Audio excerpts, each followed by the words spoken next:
gynecologist. Easy.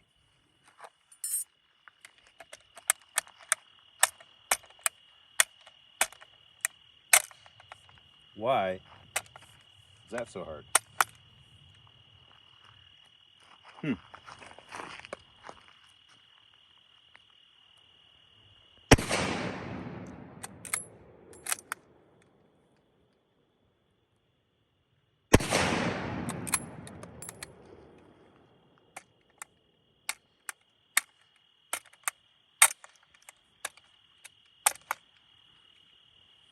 That's odd.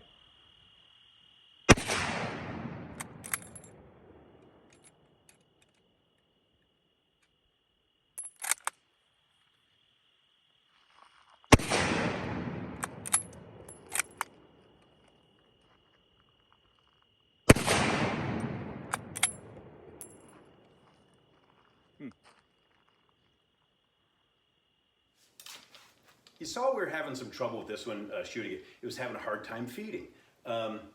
It wasn't the rifle, it was the magazine.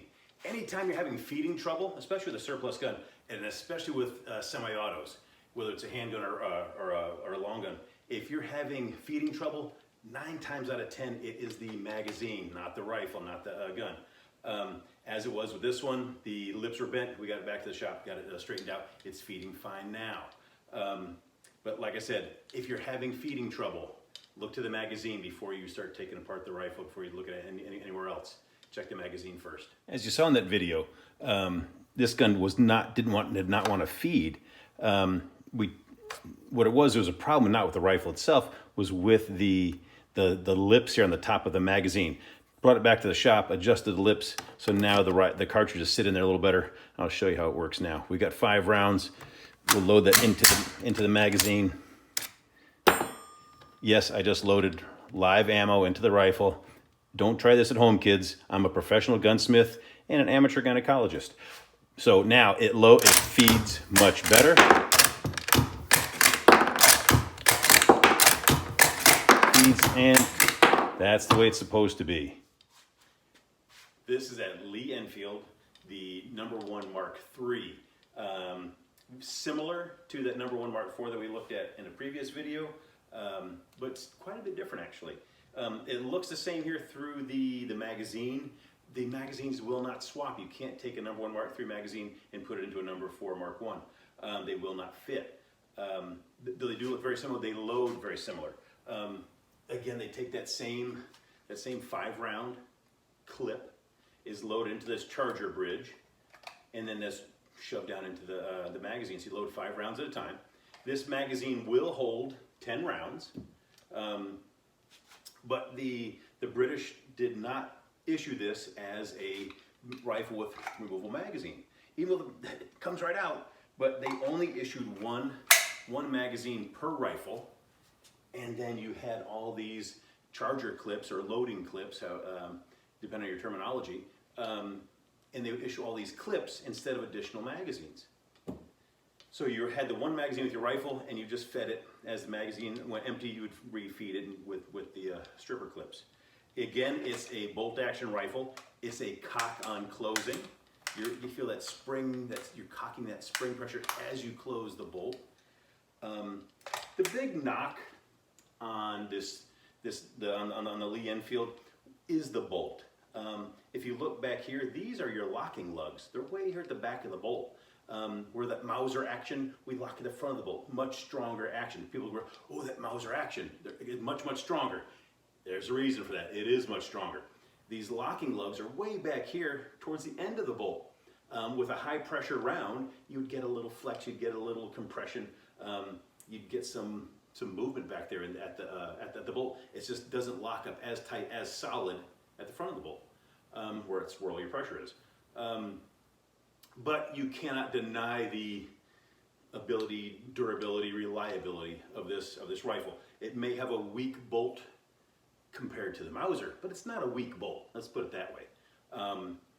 Still very, very effective. Very effective round, that 303 Brit round.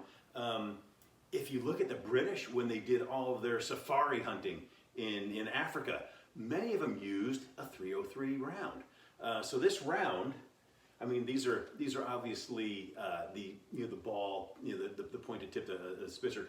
A rounded tip or exposed lead would be much more effective. That bullet would be allowed to mushroom. But as far as a battle rifle, it's on par with that 30-06 that the Americans were using, or that 7.6 by 54 rim that the Russians were using, or the 8mm Mauser that the Germans were using. It's not a weak rifle. It's not a weak round. It's not a weak design. Just there are better designs. As we look at this #1 Mark III, you'll see that big Charger bridge, and you'll see this big giant flag-looking safety over here on the left side of the rifle. All the way back, it's now in the safe position, and it actually locks up the bolt. That's a you see, you'd push this all the way forward. Now I'd free my bolt. Again, that's that cock on closing. If I apply that safety, I put the safety on.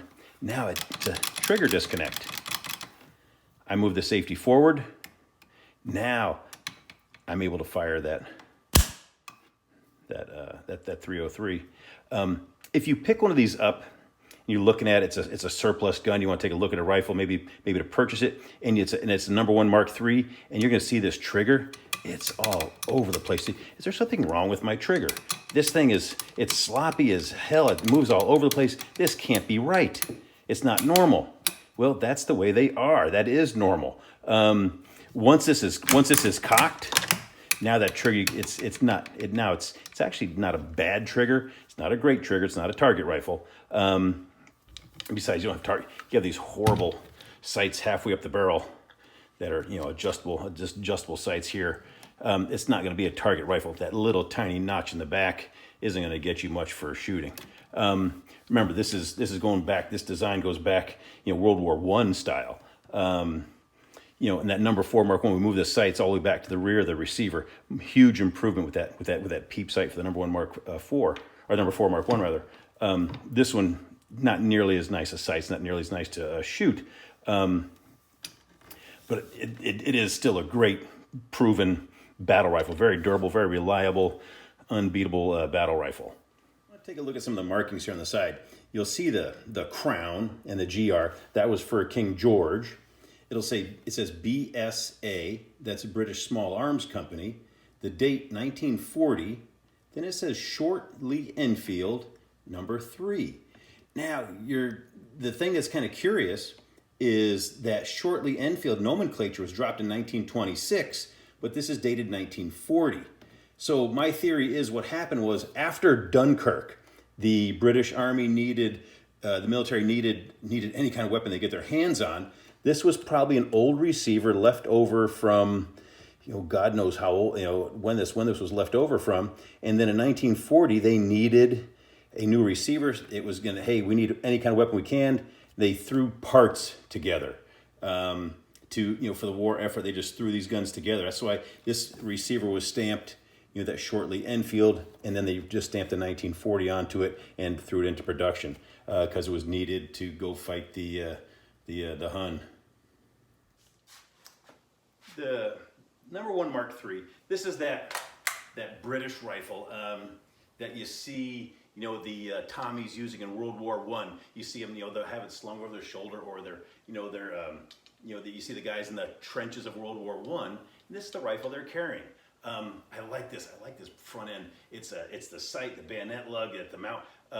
You hear it sometimes called a bull nose. I don't know if it's quite a bull's nose, but it's just looks durable and rough and rugged and ready for the trenches of World War I. So when British soldiers went to fight in World War II, soldiers were using this same rifle that their dad was using in World War I. So the British soldiers, it was still the same caliber. Even the upgraded #4 Mark I used the same bullet, roughly the same design. Guys that were fighting combat were using the same guns their dads used. That's kind of you had 50 years of the same basic rifle in service as their main battle rifle, main military weapon. So it speaks volumes in the durability, the ruggedness of this rifle. Maybe the simplicity of it, the function of it. that cartridge went from black powder to cordite to nitrocellulose without really much of a design change. So when you're looking for a surplus rifle, God, if you get your hands on one of these, don't pass it up. The #1 Mark III, the history behind it, the rugged ability, rugged reliability, yeah, you know what I mean. Of course I do. Just a solid chunk of a gun. This particular one, I'll show you close up here in the stock. If you look at this, it's been repaired. Both the toe and the heel have been repaired. These two spots, when you stood at attention, you dropped the thing down, those are the two that are gonna chip and splinter. So this thing has seen some use. And like I said, this was dated 1940, so it probably went through the entire war. No telling where it served, how it served, or what theater it was in, but just picking it up, you're holding a piece of history. The British Empire at the time, they said the sun never set in the British Empire because there was colonies all around the world. And this is a good piece of that kind of history. But nice gun to, if you get a chance to pick one up, do it. Don't pass it up. The #1 Mark III short magazine Lee-Enfield, the battle rifle of the 20th century.